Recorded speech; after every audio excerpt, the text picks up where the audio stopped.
That evening, sitting in the little hotel room by yourself with Ethan, I realized life shocks. You are unpredictable. Already I was anxious as my husband Nathan had been abroad for several months in another city. I missed him, certainly, but it wasn't just about his not being around. It was his negligence, his lack of interest. That was the true problem. Though lonely evenings were eating away at my soul, how could I have realized that? Asking my stepson Ethan to bring me to your dad would result in a cup in a small hotel room with one bed. What was going to happen eluded me all. Allow me to cover every minute detail from the very beginning. I promise you the conclusion of this narrative will be fair, more fascinating than you could ever imagine. I glanced quickly in the mirror. That morning as I was leaving the house, I was tense, certainly, but I still looked fantastic even with Nathan leaving me alone. I still felt attractive, still felt alive, but even though sensations weren't enough anymore, they didn't please. Methane was finishing his breakfast in the kitchen when I yelled out from behind. I know you enter college at the end of this summer, but you still have to improve your driving. Come on, take me to your dad. He looked up at me, the same mischievous grin on his face he always wore. Ethan was a nice kid with a quirk, hilarious side, yet he could be such a littlest. Tell Dad to purchase me a nicer Hirotomobile for the summer. We'll speak about it, I replied, forcefully ushering him off inside, though I was simply thinking, let's just get this journey over with, but I had no notion. The voyage wouldn't go as planned. We'd been driving for nearly 2 hours. I was in the back seat, fooling around on my phone while Ethan sang along to some odd song on the radio, tossing out ridiculous quips every now and then that just made him chuckle. Then all of a sudden, the automobile produced this dreadful sound, a hiss, and then died together. What's happening? I asked, trying not to seem too spooked out. I guess the car broke down, Ethan murmured, pulling over to the side of the road, evidently angry, so that we were trapped in the middle of nowhere. The signal on my phone was hardly there, and there wasn't anyone nearby to help. We spent 2 hours fighting, phoning every technician we could locate and attempting to fix the blasted thing. Finally, we had to accept the obvious. The only choice was to spend the night at the closest hotel at the motel, reception. As Ethan chatted with the person at the desk, I stood behind him, annoyed as hell. If Nathan learns about this, he's going to lose it, I thought. But curiously, in that moment, I didn't feel like it mattered all that much deep down. I simply knew tonight was going to alter things before this tale gets weirder. Make sure you subscribe to my channel and turn on those alerts. Trust me, you don't want to miss there. Mander of this, by the end of it, I'd want to see your support in the comments and with those likes when we went to the room and opened the door. All my expectations crashed and burned. The area was small, hardly big enough to spin around, with one bed, one nightstand, and a weak, flickering overhead light that made everything appear dismal. The ceiling seemed low, the AC hardly functioned, and the one little window nearly F-faced the parking lot. This is it, I mumbled, dissatisfied. Ethan stepped in behind me, chuckling. What were you expecting, a 5-star hotel? We're simply here for one night, relaxed stepmom. His mocking tone in his speech, along with his cheeky grin, just made my aggravation greater.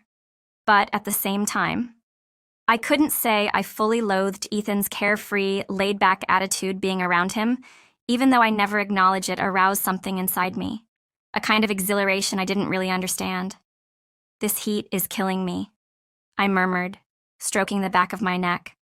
I believe I need a shower, or I'm truly going to pass out. Certainly, Ethan responded nonchalantly, flinging himself onto the bed and resting flat on his back. This is your domain. Sophia, do everything you need to feel at home. I gazed at him for a second. His thin yet toned form, along with the subtle boyishness of his features, gave him a weird kind of attractiveness. But I instantly attempted to throw the concept out of my brain. He was Nathan's kid after all, my stepson. I walked into the bathroom and slammed the door behind me for a time. I just gazed at my reflection in the mirror. My hair was plastered too, me skin from a heat. Yet I still looked nice. I still had that spark turning the shower on. I let the water run and walked under it, thinking it would wash away the tangle of emotions rising up inside me. I'm 47 years old. I thought, and Ethan's not a kid anymore. He's 22 preparing to start college, and here we are imprisoned together in this little motel room for a few days. The concept both troubled and aroused me in a manner I couldn't quite define. Nathan popped into my head. Nathan. I wanted to surprise you. I wanted to come visit you to be with you, but now I'm here imprisoned in this hotel room with your son, and I don't know how to feel about it. The steam from the shower filled the small bathroom, the heat calming my body even as my mind raced. Ethan's grin. His easygoing personality was kindling something unexpected inside me, standing under the stream of water. I couldn't tell what this spark may turn into, but I felt something wash happening. Later, I decided to walk downstairs for supper and clear my thoughts a bit. I threw on a simple, flowing outfit. It was ideal for the heat, but it also made me feel a bit more ATI, like I was trying to shake off this odd tightness. The hotel restaurant was modest but homey, suited for a setting. This tiny, I ordered a light lunch and a glass of wine, believing it would help Milan. The sun had fallen and the streetlights outside the motel were twinkling softly sitting there. I couldn't stop my thoughts from going back to the room. Upstairs. I wondered what Ethan's up to right now. Someone as restless and full of energy as him. Sure wasn't having much fun being imprisoned up in a tight room. But nevertheless, that casual attitude of his, so effortless, so carefree, was driving me mad in a manner I couldn't quite describe. When my wine was gone, I gave my dish a final glance and made my way upstairs, taking deliberate steps. When I approached the room, everything was extremely calm. I opened the door and the image that confronted me left me briefly breathless. Ethan had taken a shower and was resting on the bed in just a robe, utterly knocked out. His half-opened robe displayed most of his slender, athletic figure. His moist hair fell over his forehead and there was a small grin on his lips like he was dreaming. My heart started pumping. It was the last thing I anticipated to walk into for a second. I hesitated beside the entrance, unsure of what to do inside me. There was this odd combination of feelings. I felt uncomfortable, but I couldn't take my ease off him. Asterisk. Atri Sophia. Asterisk. A trask. What the heck are you doing? That's Nathan's son. I reprimanded myself mentally, but my eyes betrayed Moran to the section of his robe that had slid more apart. What I saw roused something warm inside me. The limited size of the room only made matters worse. There wasn't another bed. It was either sleep close to him or spend there, mander of the night in a chair, and in this heat the concept of a chair seemed inconceivable. I moved inside the room carefully. Ian's steady, regular, breathing filling the area. I took a long breath attempting to focus, but the pandemonium inside me made it difficult to think clearly. I had to get myself together. Okay, Sophia. I mumbled to myself. It's only one night, nothing more. This doesn't simply anything. I intended to surprise Nathan, and now I'm stuck here. Be sensible. Keep it together. I took a few steps nearer the bed and stared at Ian. The innocent smile on his face just made Amy already convoluted thoughts even more difficult. I sat down on the side of the bed, wondering how I was going to make it through the night. In the middle of the night, a faint sound woke me up. I barely opened my eyes just enough to search the room. I observed Ethan shifting unthemed. He appeared half sleepy, running his hands through his hair and scratching his head softly. I found myself watching him, but I kept my eyes just slightly open, pretending to still be tired inside, though I felt everything from tranquil, anxious. Then I felt it. His eyes were on me. My heart started racing. He was observing me. I attempted to keep up the act, maintaining the drowsy expression on my face and staying still. But inside I was humming with activity. Slowly I proceeded to unhook the belt of his robe. Is it loosened? The robe dropped off his shoulders, showing more of his toned, youthful physique. The way his muscles twitched slightly with his moves brought up a color feeling through me. I couldn't stop myself in that instant. I recognized two things. I had no control over what was occurring, and part of me didn't even want to stop it. Ethan picked out a pair of shorts from the wardrobe. While doing so, he kept peering back at me as if trying to figure out whether I was awake. His glances got me even more eager. I waiting hard not to give anything away, but at the same time I allowed the moment to entirely take over me. After putting on his shorts, he didn't come back to bed. Instead, he sat on the chair in the corner of the room and just started observing me. Being observed so carefully was both unnerving and sparked something unexplainable deep inside me. I kept my eyes shut, pretending to sleep, but how long could I truly keep up this act? Finally, I couldn't take it anymore and sat up. When my eyes met Ethan's, I made sure my voice wavered as I said, "You're making me so thrilled." Ethan. I could feel the words hang in the air. At that moment, I realized nothing would ever be the same again. Ethan's eyes fluttered for a second. Then he took a big breath and proceeded to talk. "I don't know." "Sophia," he answered, his voice low but steady. You've been residing under the same roof for a time now, ever since my dad's been away, and the more time we spend together, the more I feel for you. You might not know it, but sometimes I can't conceal the adoration I have for you right now. This feels like some kind of dream. His remarks caught me off guard, but they also sparked something inside me. Ethan wasn't looking away. His eyes held mine with a type of honesty and intensity that had me absolutely enthralled. "I need to get up early to get the vehicle fixed," he went on, though his voice sounded like he was trying to convince himself. But his eyes didn't waver, not even a little, but right now just can't take my eyes off you. "Sophia, I've never felt this way before." My heart was racing in that moment. I stepped to the edge of the bed and sat down on the chair square in front of him, my eyes fixed onto his. The energy between us was so tremendous it didn't need words. We sat there in silence for a bit before I puckered my lips slightly and set my ease on him, Ethan. I answered softly, my voice holding both curiosity and a challenge. "Are we talking about the same thing?"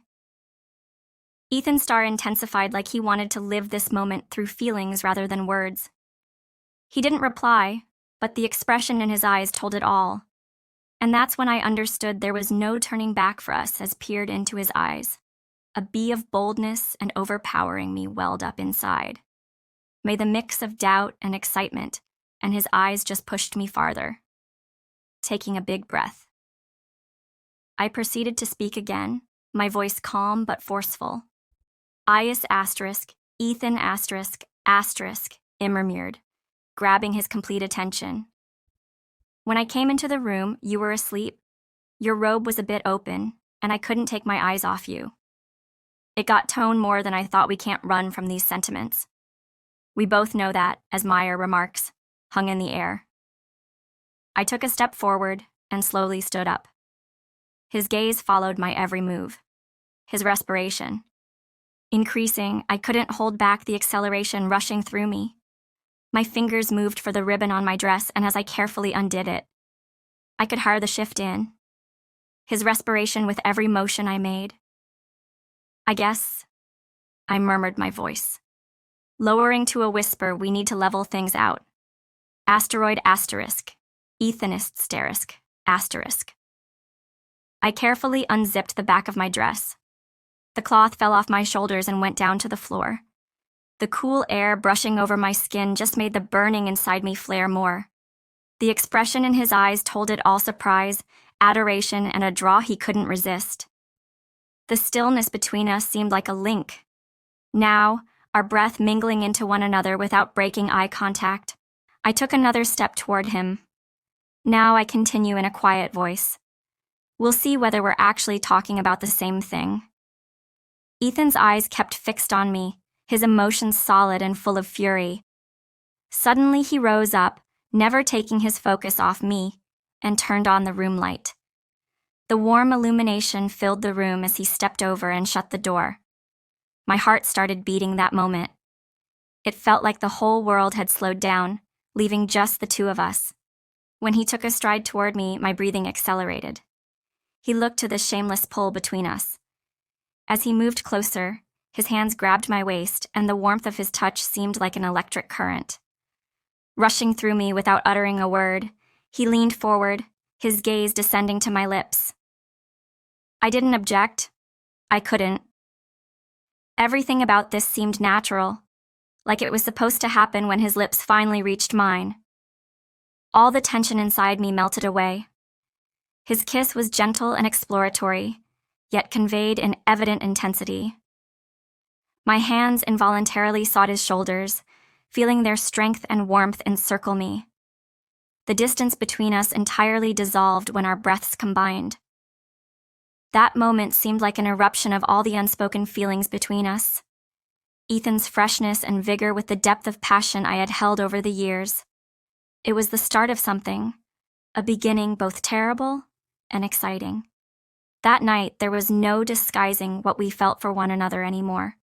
I let myself fall back into Thebe, my body weary, but my thoughts racing, my breathing was still unsteady.